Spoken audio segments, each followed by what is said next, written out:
तुम्ही बघता उत्तम जानकरांचं, जो माणूस निवडून आलाय त्यांनीच त्या यंत्रणेवर किती प्रश्न विचारलेले आहेत.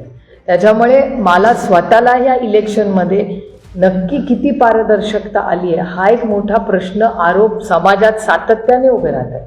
ते मीडियामधून येत आहेत, ते लोकप्रतिनिधीतून येत आहेत, जे लीडमध्ये निवडून आले ते स्वतः मला सांगतायत स्वतः की आम्हालाही विश्वास बसत नाही की आम्ही इतक्या मतांनी निवडून आलो. जे हारले ते म्हणतात आम्हाला आमच्या गावातलीच मतं पडली नाहीत. जे निवडून आले ते पण ॲनालाइज करतायत की त्यांची मतं गेली कुठे. त्यामुळे हे सगळं जी प्रक्रिया आहे, कालच पुरंदरला होते, काल दुपारी मी, तेव्हा व्हिडिओही माझ्याकडे असेल. तिथले एक ग्रस्त ते मला विचारतात लांबून, अरे सुप्रिया, चष्माला होता, सुप्रिया? म्हणलं हो, का?